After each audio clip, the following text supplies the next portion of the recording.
Some viewers may find the following video disturbing. Viewer discretion is advised.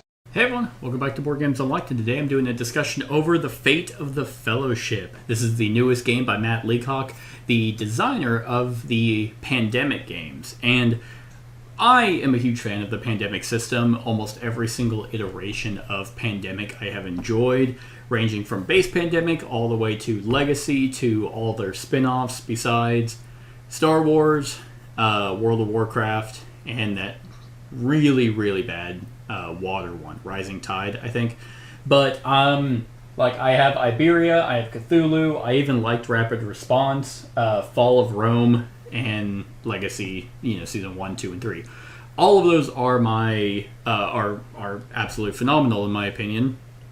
So whenever I heard that they were doing a Lord of the Rings Pandemic game, I was like, okay, I'm on board. They could just take Pandemic and retheme it. And that's what I was expecting whenever they were, whenever I was getting this played. And it could almost not even have this Pandemic system on the box because it's pretty far from Pandemic. My initial read of the rules, I was like, okay, nope, I see it. But then as I kept playing it, I'm like, no, not really. It does feel a lot closer to Fall of Rome, which was pretty far from Pandemic already, but it was called Pandemic Fall of Rome.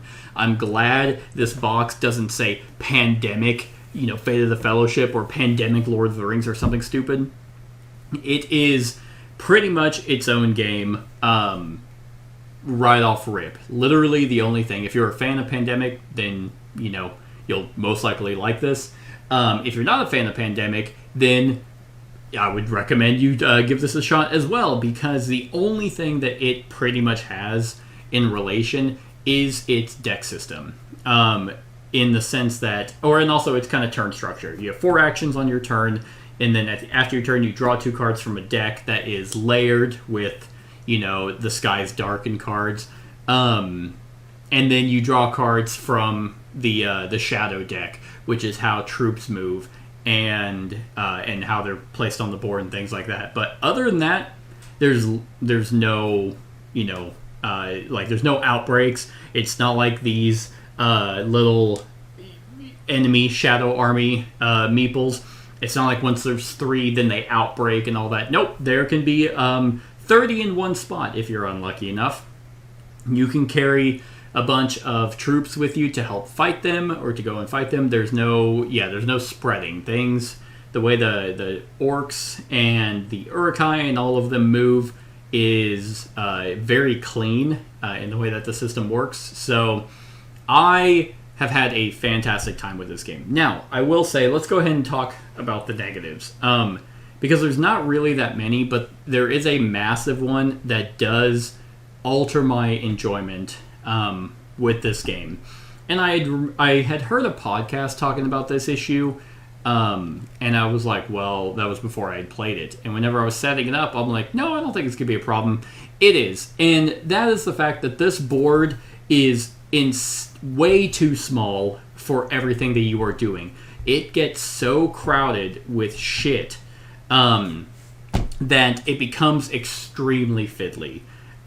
Because of the fact that you're not limited to a certain amount of troops or enemies in one spot, means they can all congregate in one area, and then the Nazgul are constantly moving across the board. Well, it depends on how often you're moving Frodo, because they kind of hunt Frodo down the entire time. And if you aren't moving Frodo, then they just kind of will latch on to where he is at, and there's not enough space. It becomes very cluttered pretty quickly to where you're knocking over pieces. They're literally in one spot. All they needed to do, and other games do this, is have like a sideboard. Well, all they actually need to do is make a bigger board, but that costs money, and Asmodee can't spend money. Then if they weren't going to do that, then make a sideboard to where it's kind of like, oh, here's a token that you place in the spot, and here's where all the enemies are off to the side. So it's freeing up the main board. So you can see the icon, you can see the sideboard, know that all those troops there are in that spot. I'm really hoping someone becomes a fan enough to make a playmat for this, where it's an enlarged board, so that you don't have that issue. And I like the way the Nazgul look. I like the little meeples of, they're all the same for the free peoples, but they're different colors.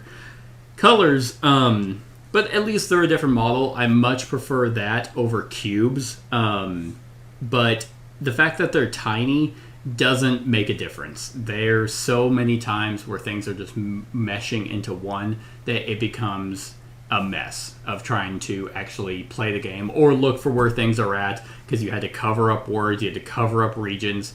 It is a major problem in terms of production. Normally, unless it's coming down to actual quality, normally I don't bring up production, but it affects gameplay enough that it needs to be brought up. The other thing about production, and I have moved into a new house where I've actually had zero issues with humidity on literally any game. Something about these cards, these tarot-sized cards, has caused them to warp pretty egregiously. Like, every time I'm playing, I'm like bowing them back. It's every single card. Where they're just warped in such a way. So it's like, it feels like they kind of skimped out on production whenever you're buying an $80 game.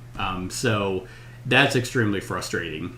So then you go into the actual gameplay. So the unique thing about this game is every single card has an icon on it. There are 4 types of tokens you can get, where it's the ring, it's like resistance, sneak, friendship, and attack. I don't remember what they're all called, but it's a cloak, a heart, a ring, and 2 swords. And those are tokens that you can get, that you can just have as a pool of tokens to spend, but you also can spend your cards that have the icons on them. So whenever you're doing actions throughout the board, whether it's needed to move Frodo without having to make a search roll, whenever it's trying to muster and get more free peoples on the map to help you attack the armies, you can spend cards and or tokens. Well, that just almost feels like an unnecessary action. It almost seems like they couldn't think of a 4th action for you to do, because you can move, you can trade cards, you can spend a friendship token to add more troops to the board. But there's an action called prepare, whereas if you're in a haven, which is like these popular name spot, Rivendell, Helm's Deep, the Shire, things like that. If you're in those spots, you can discard a card and get the token that's on the card. And the only reason why you would ever do that, besides some characters having a prepare action, hey, when you prepare, you can do this, it just lets you free up your hand to have a token. So they're the exact same thing. It's not like you can only spend tokens to do actions. You can spend your cards the same way. But it's like, well, I have nothing to do with my cards, so I guess I'll just get rid of this card to get a token, and I'm not really missing out on much, except now I can draw 2 cards in my hand, because you have a hard hand limit of 7. It's not at the end of your turn, it's when you hit 7, discard down to 7. And I find that action to be almost useless unless you have a way to get cards back, which characters do. There are ways for you to be like, and I guess that could be part of the strategy. Like, let's say someone has Gollum in their hand. Gollum has an ability where you can, as an action, you can just take any stealth card from the discard pile. So if I have Gollum and I'm trying to move with Frodo to get into Mordor, then it's like, well, we need a sneak card. I don't have one. Someone before me could discard one, still get a token. Then on my turn as Gollum, I can pull that. And that's perfectly fine. I much prefer there are ways to interact with the discard pile, because in other Pandemic games, you had to almost card count. If you discarded like too many reds, then you might not have enough to actually cure it if you didn't have ways to get them back. So there are reasons to do the prepare, but there's a lot of times where it's like, well, I have too many cards in my hand, so I guess I'll just prepare and get tokens.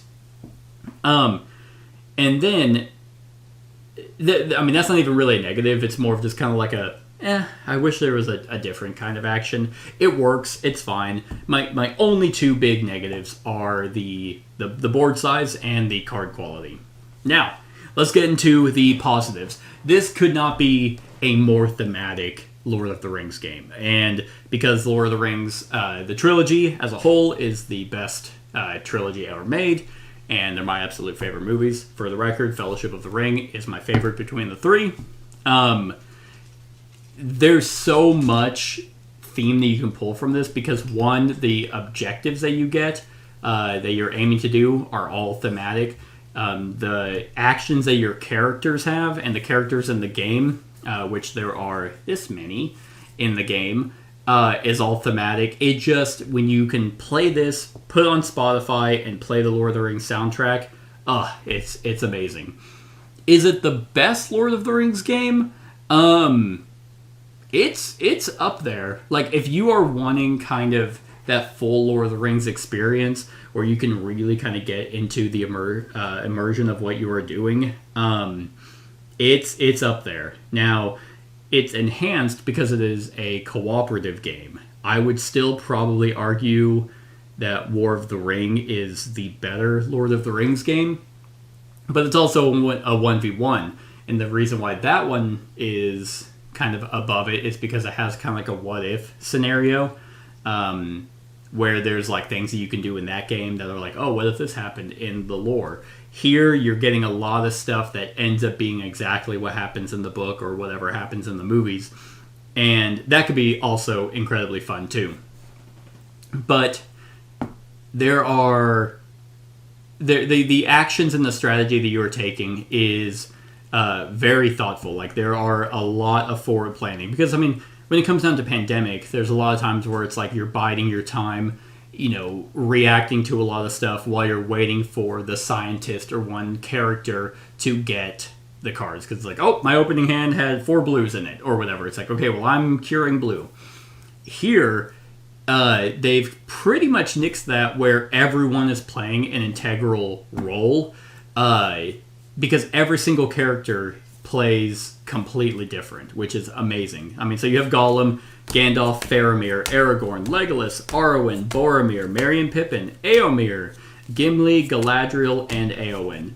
Why Elrond isn't here, I don't know. That'd be cool. But, I mean, I'm trying to... without dipping into The Hobbit, you really have almost every single character here. But, like, for example, Éowyn can muster for free in Rohan. So that means she can get Rohan troops out pretty quickly. And she has no living man am I. And if she's present in battle and one of the results of the Nazgul icon is rolled, she can actually remove Nazgul from the game, which is huge. Then you have, like, Gollum. He reduces the amount of search dice that are rolled by 3. So, but he can't do anything else. Like, he can't muster, he can't attack, he can't capture, he can't travel with troops. He is literally there to help Frodo get into Mordor. But he also has a negative where if there's friendly troops, him and Frodo, you lose hope. Aragorn he can re-roll 1 search die if he's present when a search is rolled. He can kill 2 troops if a certain result is rolled in battle. And just for free, if at least 1 quest has been completed, he can just kill a shadow troop. So they've solved the problem of having, like, meta characters in this game where there are characters that are like, man, this character would be really good with this quest. But that's part of the fun, I think, is not having to sit here and be like, okay, we need the scientist and the medic to do well. You know, like in Pandemic, you almost always want a medic and you almost always want a scientist. Here, it's like, okay, let's shuffle up the characters. I mean, you always have to have Frodo and Sam to win the game. But depending on the objectives that you have, you might have to play with certain characters. If you don't have that, then it's just a random assortment of who is involved in this telling of Lord of the Rings, and that could be incredibly fun. Like, each game I've played has gone completely different, depending on the characters that I've had, and even if I've had the same objectives. because it's the result and the ease of access of completing them is going to be different based off character strengths and weaknesses. So I love the fact that there are so many diverse characters in this game. And then my favorite part of this are the objectives. This alone should have been implemented into the Pandemic games. This is easily the best part of this game, because there's so many. You always have to have destroy the one ring, because you gotta destroy the one ring.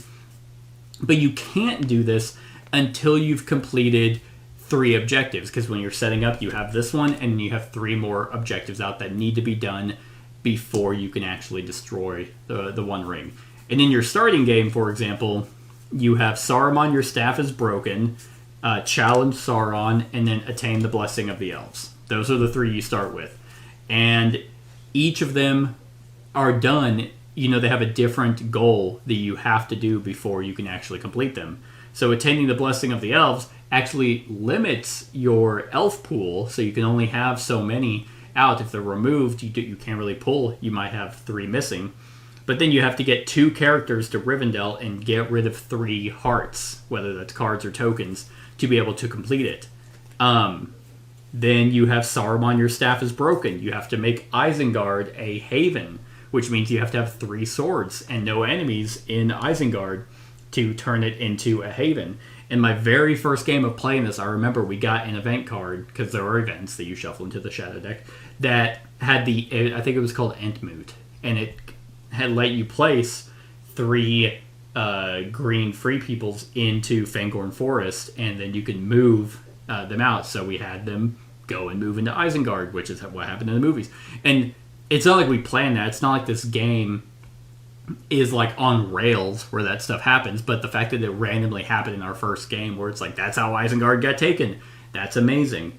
And then you have to have no enemies in Rohan to be able to complete Saruman, your staff is broken. And then you have to have Challenge Sauron, where you need 3 Gondor meeples, 3 Rohan meeples, and 3 Elf meeples, and go to North Ithilien.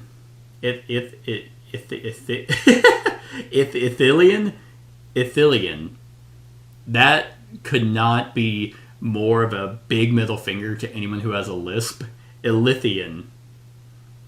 Anyway, that means that the Shadow Eye goes to wherever it's called, Ithilien, and it moves all the troops to Udun, which is thematically appropriate too, because with the lords of the black, what was it? Yeah, with the lords of the Black Land come forth,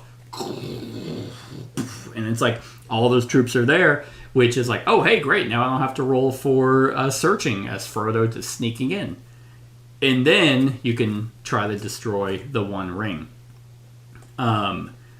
And those are just 3 objectives out of, I don't even know how many. 1, 2, 3, 4, 5, 6, 7, 8, 9, 10, 11, 12, 13, 14, 15, 16, 17, 18, 19, 20. Out of 23. And you just do these randomly. Infiltrate Minas Morgul. Lay bare the pits. That makes 6. And that's one that says use Legolas. Lift shadow from dwarven lands. Unseat Denethor. Deal with Freka's heirs. Shield Maiden no longer. Rangers secure Eriador. These objectives are such a breath of fresh air. Because if these didn't exist, the game would be fine. But because you have the challenge of like in what order do we complete them? Because we have to complete them before eventually you're just gonna not have enough troops. Because yes, you're not limited. One thing that's nice is, unlike War of the Ring, when your troops, like the Free Peoples, are killed, it's not like they're removed from the game. You just put them back in the supply, and you can muster more, but you're on a time limit. You're still limited by the player deck. Once that runs out, you lose a hope for each card you cannot draw, and that once you hit 0, that's how you lose. So trying to figure out in what order to do the objectives is awesome, because you are rewarded for doing them. Like the Saruman, your staff is broken. The current player gains a ring token from the supply. And you might think, oh, that's it? Well, you turned Isengard into a haven, which means that no enemies are going to be spawning there, because there are shadow strongholds out throughout the board, and there are specific ones that if it's removed, there are no more shadow army meeples that get placed there. The Attain the Blessing of the Elves gives each player with a character in Rivendell a heart token, which you need to muster, and you gain a hope. And then the Challenge Sauron moves a bunch of troops to one area, which means that Frodo isn't going to have to search. So it's pretty amazing with how many you have. This alone gives this game a ton of replayability. But there is kind of a negative that I have with this, and that's you are still at the whim of the cards. You still have to... I mean, what can be frustrating, and I've had this many times when I'm playing, is the only use of, like, ring tokens, for example, is for rerolls, which, I mean, I'm glad there's some mitigation. Your characters by themselves, unless they have an ability, can't fight on their own. So it's not like you can take Aragorn and move him to this spot and then roll the battle dice. You have to have free peoples with you. So if you need free peoples and they're off somewhere else, or you need them in a specific spot for an objective, then there are kind of what seems to be a lot of dead turns. A lot of, well, I really just moved. I'm not in a haven to prepare, so I can't get rid of my cards. I have a bunch of, rings, but I'm not, since I can't battle, I can't re-roll. I wish there was more of kind of a natural way of kind of getting tokens so you can be more useful. The attacking with free peoples is kind of weird because, I mean, the characters do have a benefit to being involved in battle. I mean, Gandalf has an ability that is you could spend swords to turn the die into whatever you want. Aragorn he kills 2 people whenever a shadow meeple is killed, but I mean, other than that, whenever they're involved in battle, you can discard a sword card to just remove an extra shadow army. But, I mean, other than that, there are a lot of times where if you're not attacking, you're just kind of moving, you're really wasting a lot of time. It's like, I need to be in Rivendell, and we really need to get 3 of the friendship cards or friendship tokens. I don't have any, so I guess we'll just wait. And you're like, well, what am I going to do in the meantime until that comes around? I can't go around and just freely kill people. So it just feels like there's a lot of kind of biding your time until, luck goes in your favor. Or not. Because like I said, these objectives are amazing, but so many of them require specific icons and specific cards, so that's the alternate use for your cards. But I mean, until then, you're not really doing much. Well, you are still playing the game and diverting, because once like a shadow army enters a haven, and if there are no free people there to defend it, it just becomes a stronghold, and you lose 3 hope, and that's huge. Like, you only start with 6, so if you have no way to gain it and they just rush to those haven areas, then you just lose. But yeah, like, I just don't like the feeling of wasting turns, and it happens more often than not. I feel like it could just be, again, my experience is that's how it happened. That might not happen for some people, but yeah, I just wish that you could attack with characters. But I see why you can't, because the attack dice only show, free peoples and shadow armies. So if you were just a character that could run in there, then there's, no downside to doing that besides action efficiency. In terms of actual fighting, I don't think these dice are that bad. I mean, this is a dice tower. This is the best dice tower I've ever seen. And you just throw them in there and see what you get. Now, one thing that is weird about attacking is that like, let's say, for example, these 4 shadow armies, move into Lorien, and there are 2 free peoples there. The rules say that you roll 3 dice, or you roll dice equal to however many shadow armies, meeples are there, up to 3. Okay, well, I'll roll these 3 dice. Now, one of the results is like a trade-off. You lose a free people and you lose a shadow army. Well, the weird thing is like, let's say all of them happen to be that. It's like, well, if I rolled 3 trade results, I kill a shadow army, they kill a free peoples, but there's only 2 there. It's like, okay, well, I guess I kill 3 shadow meeples and they kill my 2. Now, in that case, that wouldn't matter. They'd still have 1 shadow meeple in Lorien, which would become a shadow stronghold, and I would lose 3 hope and all that. But the fact is like, let's say there wasn't 4 and it was just 3v2 and that was the result. It's like, well, that's a better result for me. I don't know. It feels like there's no hierarchy of how dice are rolled, but again, I'm nitpicking on how the combat works. The combat's quick, it's efficient. There are always going to be more shadow meeples on the board than you will have free people, so and they're constantly spawning more and moving around, so it ends up probably being a wash. So that, and then the way that the Shadow Army works, I actually really enjoy as well. So like I said, it still has that pandemic system. You have a discard pile that when the skies darken, you increase threat. That indicates how many cards you draw from the shadow deck. But what's nice is each card has like a top and a bottom effect. So whenever you draw a card, you look over on the top of the deck, and whatever, if it's a banner, then that means that you spawn a shadow troop and then do the effect.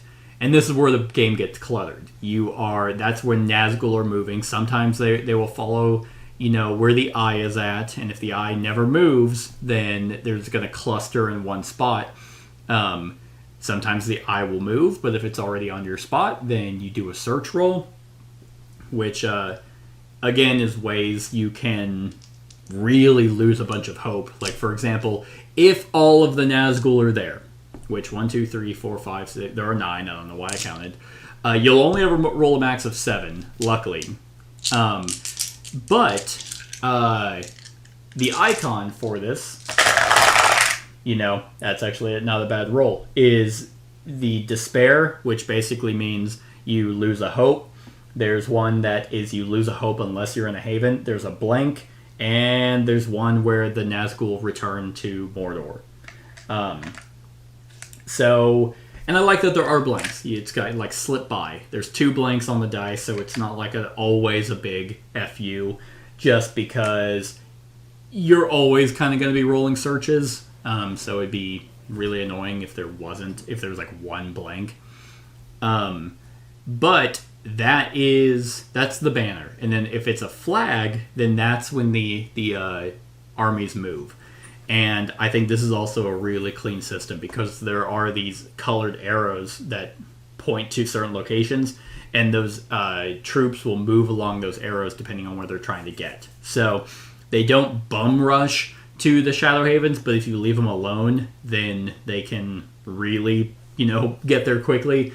But you can also break up their pattern. If for example, that, that rune is activating a lot, then you can send people over there to kill all the shadow armies that are over there and then not have to worry about it. There are times where you can draw and be like, oh, okay, they're trying to move from Rune to the Woodland Realm. There aren't any people up there. Okay, cool. We got lucky. So I like that you're not quite sure which effect of the card is going to actually happen because it's determined by the next card, the top of the next card. And then you can actually have a response to those instead of being like, well, I mean, nothing we can do about whatever's being drawn, So that is a nice touch. And there's also a few cards in there that will always add enemies. Like it's called, what is it called? It's not in here. I think it's like the drums beat. The drums of war beat or something. It is... Oh, the drums of war. Yep. Add 1 shadow troop to every shadow stronghold in Mordor.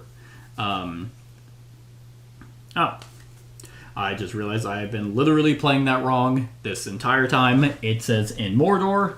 I've been doing every single shadow stronghold. Because that's what made sense to me. I was like, yeah, okay. Add them to Mordor and Dol Guldur and Umbar. Nope. They're just in Mordor. So that's nice. And those will always be cycled through because those special cards they start in the discard pile and you're going to be cycling the discard pile over and over. But it's a very neat and clean system, I think. Only deterred by the really tiny board that everything gets clustered around.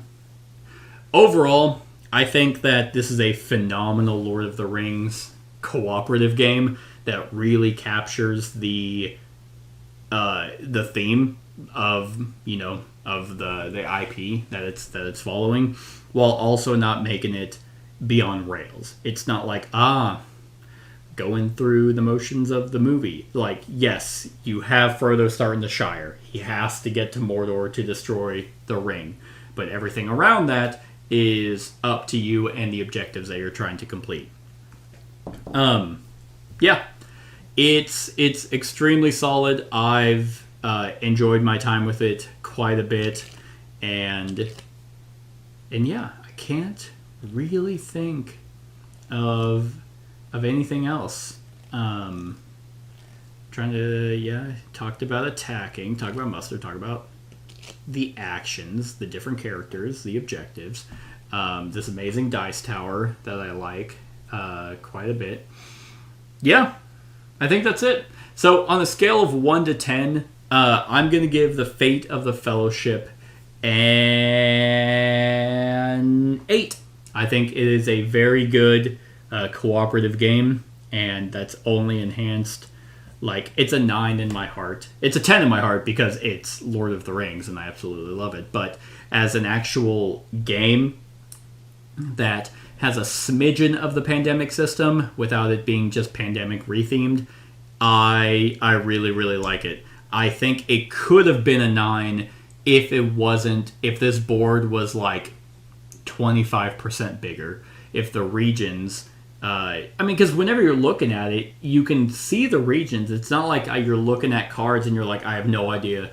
Like the Rising Tide one, where it had all those nonsense locations. It's like, I don't even know where any of this is. But because it is such an issue when you're playing, that does get in the way. It breaks the immersion almost immediately whenever you're trying to figure out how pieces fit, and then you're trying to move characters and move all these little meeples with your characters into spots that are cluttered. That does have an effect. Now again, that could be fixed if someone makes a player mat that enlarges the board, which you could easily do. Like, you could literally, I know that there are custom play mats that people make for board games that include like all the expansion boards in one rolled out mat. I'm really hoping that someone does that, because I don't hate the way the board looks. In terms of how you're moving around, it's not like it's weird following the way the shadow armies move. It's very clean because it's color coded. That all works. It's just a hindrance when you're actually trying to play. So much so that it loses a point for me. But if that is somehow fixed by a fan, then that would honestly bump this game up to a 9. It would probably be my go-to Pandemic, just because it's Lord of the Rings, and there are so many of these objectives I haven't seen. And the different combination of objectives with characters gives us a shit ton of replayability. And I could listen to the Lord of the Rings soundtrack forever. That's just amazing. So, 8 out of 10 for Fate of the Fellowship. Let me know what you think of the game in the comments below. Other than that, like, comment, share, and subscribe, and have a wonderful whatever time of day it is for you.